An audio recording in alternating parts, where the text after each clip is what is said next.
Hello guys, welcome to Indian Affairs. I hope कि आपका आज का दिन शानदार हो और लाइफ में आपके जो भी गोल्स और टारगेट हैं आप उनको सक्सेसफुली अचीव करें। बढ़ते हैं पिछले 24 घंटों की सबसे इंपॉर्टेंट टॉप 10 अपडेट्स की तरह। आज की सबसे पहली अपडेट आ रही है भारत के स्मार्टफोन्स एक्सपोर्ट को लेकर। सरकार ने भारत के स्मार्टफोन एक्सपोर्ट को लेकर साल 2023 से 24 का डेटा रिलीज करके बताया है कि भारत से कितने स्मार्टफोन्स कौन कौन से देश को एक्सपोर्ट हो रहे हैं। रिपोर्ट के मुताबिक पिछले साल 2023-24 वित्त वर्ष में भारत ने $15.5 बिलियन के स्मार्टफोन्स टोटल एक्सपोर्ट किए थे। डेटा परसेंटेज वाइज है, यानी कि एक्सपोर्ट किए हर एक 100 स्मार्टफोन्स में से कितने स्मार्टफोन किस देश को एक्सपोर्ट किए गए थे।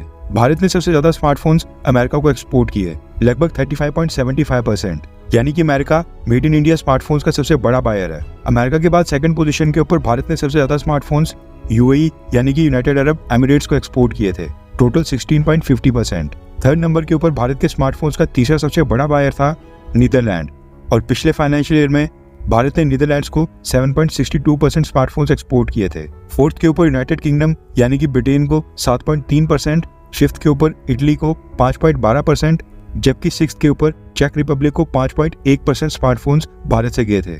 सेवेंथ के ऊपर ऑस्ट्रिया को 4.5%, जबकि एट्थ के ऊपर जर्मनी को भारत के 2.94% स्मार्टफोन्स एक्सपोर्ट किए गए। आज की सेकंड अपडेट आ रही है भारत और मालदीव्स को लेकर। आपको याद होगा भारत ने जो मालदीव्स को डॉर्नियर एयरक्राफ्ट और 2 हेलीकॉप्टर्स मदद के तौर के ऊपर दिए थे।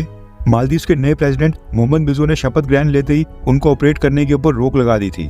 भारतीय सेना के मिलिट्री पायलट्स को भारत वापस भेज दिया था, जिसके बाद भारत ने अपने सिविलियन पायलट्स और स्टाफ को मालदीव्स भेजा था रिप्लेसमेंट के तौर पर। अब न्यूज निकल कर आ रही है कि भारत के सिविलियन पायलट्स ने मालदीव्स पर डॉर्नियर एयरक्राफ्ट और हेलीकॉप्टर्स की सॉर्टीज एक बार फिर से स्टार्ट कर दी है और मालदीव्स की सरकार ने इसकी परमिशन दे दी है। मालदीव्स के प्रेसिडेंट ने खुद इसकी जानकारी देते हुए कहा कि भारत ने अपने मिलिट्री स्टाफ को बदलकर सिविलियन एविएशन स्टाफ को भेजा है। उन्होंने पिछले कल मालदीव्स में एक इमरजेंसी मेडिकल इवैक्यूएशन का ऑपरेशन करके एक पेशेंट को ट्रांसपोर्ट भी किया है। इसके लिए मैं भारत की सरकार को धन्यवाद कहता हूँ। इसके साथ ही मालदीव्स के प्रेसिडेंट ने भारत के साथ फ्री ट्रेड एग्रीमेंट साइन करने की भी इच्छा जताई है। वैसे आपको क्या लगता है कि क्या सब कुछ भूल भाल के हमें मालदीव्स के साथ एक फ्री ट्रेड एग्रीमेंट साइन करना चाहिए, हाँ या फिर ना? नीचे कमेंट करके अपनी राय जरूर बताएं। आज की थर्ड अपडेट आ रही है भारत के लक्षद्वीप आइलैंड्स को लेकर। अभी कुछ ही दिन पहले न्यूज आई थी कि भारत लक्षद्वीप आइलैंड के ऊपर वहां पर 2 और बड़े एयरपोर्ट्स बनाएगा, और जो वहां पर अभी के रनवेज है उनकी लंबाई को बढ़ाकर नई एयर स्ट्रिप वहां पर बनाई जाएगी, ताकि वहां पर लार्ज मिलिट्री ट्रांसपोर्ट एयरक्राफ्ट और बड़े बड़े सिविलियन प्लेन्स भी लैंड हो सके। अब ये स्टेप तो था इंडियन एयरफोर्स के लिए। अब भारत सरकार ने लक्षद्वीप आइलैंड्स के मिनिकॉय आइलैंड्स के ऊपर पहले से स्थित वहां पर नेवल बेस को अपग्रेड करके उसको और भी बड़ा बनाने का फैसला किया है। दरअसल कुछ समय पहले इंडियन नेवी ने लक्षद्वीप आइलैंड्स के मिनिकॉय आइलैंड्स के ऊपर वहां पर एनएस चिटायू नाम का एक नेवल बेस खड़ा किया था, लेकिन इस नेवल बेस के ऊपर इस समय बड़े नेवल वॉरशिप्स और एयरक्राफ्ट कैरियर्स वहां पर डॉक करने की फैसिलिटी नहीं है। मगर अब क्योंकि चाइना की इन्वॉल्वमेंट मालदीव्स पे काफी ज्यादा बढ़ गई है, इसलिए भारत ने फैसला किया है कि मालदीव्स के बाद जो ये भारत के लक्षद्वीप आइलैंड्स पे मिनिकॉय आइलैंड्स हैं, वहां पर जो ये भारत का एनएस चिटायू नेवल बेस है, इसको अपग्रेड करके यहाँ पर कई सारी एडवांस्ड फैसिलिटीज सेटअप की जाएंगी, ताकि कल को भारत का कोई भी एयरक्राफ्ट कैरियर या जो इंडियन नेवी के बड़े बड़े नेवल वॉरशिप्स हैं वो भी यहाँ पर रुक सकें। आज की फोर्थ अपडेट आ रही है भारत और इजराइल को लेकर। न्यूज निकल कर आ रही है कि इजराइल ने भारत की एक कंपनी को 100 के करीब कामिकाजे ड्रोन्स का एक ऑर्डर दिया है। फ्री प्रेस की रिपोर्ट के मुताबिक इजराइल ने गुजरात बेस्ड इनसाइड FEP नाम की ड्रोन कंपनी से कामिकाजे ड्रोन्स परचेज किया है। इन ड्रोन्स की खासियत यह है कि इनका इस्तेमाल एनिमी के रीजन में जाकर एक्सप्लोजिव्स को ड्रॉप करने के लिए किया जाता है, यानी कि रडार से बचते हुए ये सावधानी से एक्सप्लोजिव्स को कैरी करके एनिमी की लोकेशन के ऊपर ले जाते हैं, और फिर वहां पर जो टारगेट होता है, ये जो कोऑर्डिनेट सेट किए जाते हैं, वहां पर उन एक्सप्लोजिव्स और बॉम्ब्स को ड्रॉप किया जाता है। इस ड्रोन की स्पीड 250 किलोमीटर पर आवर की है, और इसको 10-12 किलोमीटर पीछे रिमोट लोकेशन से भी ऑपरेट किया जा सकता है। ड्रोन्स का ऑपरेटर भी पूरी तरह से सेफ होता है। हालांकि ये ड्रोन्स न सिर्फ एक्सप्लोजिव्स या बॉम्ब ड्रॉप कर सकते हैं, बल्कि जो इनके ऊपर हाईटेक इंफ्रारेड कैमरास लगे हुए हैं वो एनिमी रीजन में सर्विलांस, रिकॉनेसेंस और इंस्पेक्शन का टास्क भी कर सकते हैं। हालांकि ये डील कितने की हुई है, इसका क्या प्राइस था, वो भी सामने नहीं आया है। न्यूज निकल कर आ रही है कि इजराइल की आयरन डोम डिफेंस सिस्टम बनाने वाली यूवी डायनामिक्स ने ये प्रोक्योरमेंट की है। अभी ऑर्डर क्योंकि प्राइवेट कंपनीज के बीच है, इसलिए इसमें भारत सरकार की कोई भी भूमिका नहीं है।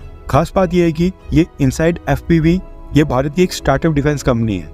आज की फिफ्थ अपडेट आ रही है केरला से। 2 दिन पहले 26 जुलाई को हम सब कारगिल विजय दिवस मना रहे थे, और कारगिल युद्ध में भारतीय सेना के जो जवान उस समय वीर गति को प्राप्त हुए थे, जिन्होंने सर्वोच्च बलिदान दिया था, उसको हम याद कर रहे थे। लेकिन केरला के बैंक ऑफ इंडिया की जो स्टाफ यूनियन है, उसने कारगिल युद्ध में देश के लिए सर्वोच्च बलिदान देने वाले सभी सैनिकों का अपमान करने की कोई कसर नहीं छोड़ी है। केरला से न्यूज निकल कर आ रही है कि केरला के यूनियन बैंक ऑफ इंडिया की जो स्टाफ यूनियन है उसने एक कॉन्फ्रेंस का आयोजन किया था, जिसके लिए जो उन्होंने ट्रिब्यूट लिस्ट बनाई थी उसमें पाकिस्तान के मिलिट्री डिक्टेटर और ex army chief general Parvez Musharraf का भी नाम शामिल था। यानी वो व्यक्ति जिसने कारगिल युद्ध का ऑर्डर दिया था, जिसके कारण भारत के 527 सैनिक वीर गति को प्राप्त हो गए थे, उसको ये ट्रिब्यूट यानी कि श्रद्धांजलि देने जा रहे थे। जैसे ये मुद्दा मीडिया में आया उसके बाद केरला की बीजेपी विंग ने इसका कड़ा प्रोटेस्ट किया और विरोध प्रदर्शन किया, जिसके बाद स्टाफ यूनियन से जब पूछा गया तो उन्होंने कहा कि ये प्रिंटिंग मिस्टेक थी, यानी कि गलती से परवेज मुशर्रफ का नाम इस लिस्ट में शामिल हो गया था। इस कॉन्फ्रेंस को कांग्रेस पार्टी के एमपी केसी वेणुगोपाल ने इनॉग्रेट करना था, लेकिन कंट्रोवर्सी को देखकर वो भी इवेंट के ऊपर नहीं आए। आज की 6th अपडेट आ रही है पंजाब और पाकिस्तान को लेकर। जैसा कि आपको पता है कि साल 2019 में आर्टिकल 370 को खत्म करने के बाद से भारत और पाकिस्तान के बीच ट्रेड पूरी तरह से बंद है। वाघा अटारी बॉर्डर से जो भारत पाकिस्तान के बीच ट्रेड हुआ करता था वो आज की डेट में बिल्कुल नहीं हो रहा है। इसी चीज का विरोध किया है अकाली दल ने, और अकाली दल की एमपी हरसिमरत कौर ने मोदी सरकार से मांग की है कि अटारी वाघा बॉर्डर को खोला जाए और भारत और पाकिस्तान के बीच बायलैटरल ट्रेड को दोबारा से बहाल किया जाए, ताकि पंजाब के किसान अपनी फसल और उपज को पाकिस्तान की मार्केट में भी बेच पाए। आज की 7th अपडेट आ रही है जम्मू कश्मीर से। पिछले 2 महीने से हम देख रहे हैं कि जम्मू रीजन में वहां पर काफी ज्यादा इन्फिल्ट्रेशन हुई है। जम्मू रीजन की 5 डिस्ट्रिक्ट्स में ही सेना के ऊपर काफी सारे हमले हुए हैं, और अभी 2 दिन पहले पठानकोट के बॉर्डर एरिया में भी वहां पर 7 सस्पेक्ट सामने आए थे जिनका कुछ पता भी नहीं चला। अब अचानक से जम्मू रीजन के अंदर वहां पर इतनी ज्यादा इन्फिल्ट्रेशन के पीछे कहा जा रहा है कि जिस तरह से गाजा में हमास के अंडरग्राउंड टनल्स की ओपनिंग वहां पर घरों के अंदर होती है, हॉस्पिटल्स और स्कूल के अंदर होती है, हो सकता है कि सेम उसी तरह से टनल्स का इस्तेमाल करके पाकिस्तान से आ रहे आतंकवादी यहाँ पर किसी बिल्डिंग के अंदर निकल रहे हों, यानी कि ऐसे टनल्स जिनकी ओपनिंग बॉर्डर एरियाज में घरों के अंदर हो रही हो। ओपन एरियाज में टनल्स तो खैर भारतीय सेना को कई बार पहले मिले हैं, लेकिन इस बार हो सकता है कि पाकिस्तान की साइड से जो टनल बनाया गया हो वो भारतीय साइड में किसी घर के अंदर ओपन होता हो या फिर किसी कंपाउंड के अंदर। अब इस बात की पॉसिबिलिटी जताई जा रही है क्योंकि इतनी ज्यादा सर्विलांस के बावजूद पाकिस्तान से जम्मू रीजन में इन्फिल्ट्रेशन लगातार हो रही है। आज की 8th अपडेट आ रही है भारत और चाइना को लेकर। दरअसल न्यूज निकल कर आ रही है कि चाइना ने China south Asia cooperation forum की एक मीटिंग बुलाई है, ताकि चाइना और साउथ एशिया के देशों के रिश्ते और भी मजबूत हो। अब साउथ एशिया में भारत सबसे बड़ा देश है, लेकिन चाइना ने जानबूझकर भारत को इग्नोर किया है। चाइना ने इस मीटिंग में भारत को नहीं बुलाया है, बल्कि साउथ एशिया से पाकिस्तान, बांग्लादेश, श्रीलंका, भूटान, नेपाल, यहाँ तक कि मालदीव्स को भी इन्वाइट किया है। इसके साथ ही चाइना ने एक और मीटिंग रखी है जिसका नाम है चाइना साउथ एशिया एक्सपो 2024, जो कि 23 जुलाई से 28 जुलाई तक चाइना में हो रहा है। इसमें चाइना ने पाकिस्तान, बांग्लादेश, श्रीलंका, भूटान, नेपाल और मालदीव्स के साथ साथ Brunei, Cambodia, Indonesia, Laos, Malaysia, Myanmar, Philippines, Singapore, Thailand और वियतनाम तक को इनवाइट किया। लेकिन अगेन साउथ एशिया का एक्सपो हो रहा था, मगर इसमें साउथ एशिया के सबसे बड़े देश भारत को इनवाइट नहीं किया गया। अब ये 2 मीटिंग्स चाइना ने की जो कि साउथ एशिया को लेकर थी, और दोनों में चाइना ने भारत को इन्वाइट नहीं किया है। यहाँ पर चाइना कोशिश कर रहा है भारत को आइसोलेट करने की, ठीक वैसे ही जैसे भारत ने सार्क से पाकिस्तान को बाहर करके नया बिम्स्टेक संगठन बनाया था। आज की 9th अपडेट आ रही है भारत में ऑनलाइन शॉपिंग को लेकर। जैसा कि आपको पता है कि कोविड-19 के बाद भारत में ऑनलाइन शॉपिंग की मार्केट काफी तेजी से बढ़ी है, एंड अमेजॉन, फ्लिपकार्ट और मिंत्रा जैसी ई-कॉमर्स कंपनीज इसका बड़ा फायदा उठा रही है। ऑनलाइन शॉपिंग को लेकर एक नई रिपोर्ट सामने आई है जिसमें बताया गया है कि भारत में सबसे ज्यादा ऑनलाइन शॉपिंग 3 आइटम्स की हो रही है। डेटा के मुताबिक भारत में ई-कॉमर्स साइट्स के ऊपर सबसे ज्यादा शॉपिंग वाली कैटेगरी है इलेक्ट्रॉनिक्स, यानी कि स्मार्टफोन से लेकर टीवी, फ्रिज, ये सारी चीजें सबसे ज्यादा बिकती हैं। ऑनलाइन जितनी भी शॉपिंग होती है उसमें 35 से 40% ऑर्डर्स अकेले इलेक्ट्रॉनिक कैटेगरी के ही होते हैं। इसके बाद दूसरी सबसे ज्यादा बिकने वाली कैटेगरी है फैशन, जिसमें कपड़े, जूते, चप्पल, मेकअप और एक्सेसरीज आती हैं। लगभग 25 से 30% ऑर्डर्स फैशन कैटेगरी के होते हैं। तीसरे नंबर के ऊपर है होम एंड किचन कैटेगरी, यानी कि डेकोर, फर्नीचर से लेकर किचन के बर्तन और बाकी सारा सामान, और 15 से 20% orders home and kitchen category के होते हैं। फोर्थ के ऊपर 10 से 15% ऑर्डर्स ग्रोसरी और डेली एसेंशियल्स के होते हैं, जिसमें खाने पीने की चीजें आती हैं। फिफ्थ के ऊपर 5 से 10% online orders health and wellness category के होते हैं, जिसमें प्रोटीन पाउडर, सप्लीमेंट्स और फिटनेस से संबंधित आइटम्स होती हैं। ये जो टॉप 5 कैटेगरीज हैं, अकेले इनके 80 से 85% ऑर्डर्स होते हैं और बाकी ये 15% डिवाइडेड है। आज की 10th अपडेट आ रही है भारत और चाइना को लेकर।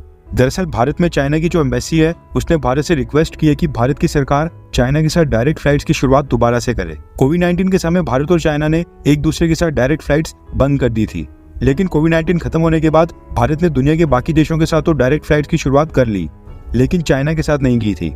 और ऑब्वियस है कि गलवान घाटी की घटना के बाद लद्दाख या लेसी के ऊपर जो भी हो रहा है उसके कारण भारत चाइना से काफी नाराज है। और इसके अलावा देखा जाए तो भारत और चाइना के बीच जो डायरेक्ट फ्लाइट्स ऑपरेट होती थी उसमें 70 से 80% रेवेन्यू चाइनीज एयरलाइंस को ही जाता था।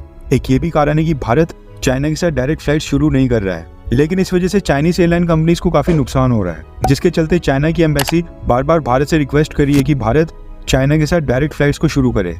आज के लिए बस इतना ही। जय हिंद, वंदे मातरम।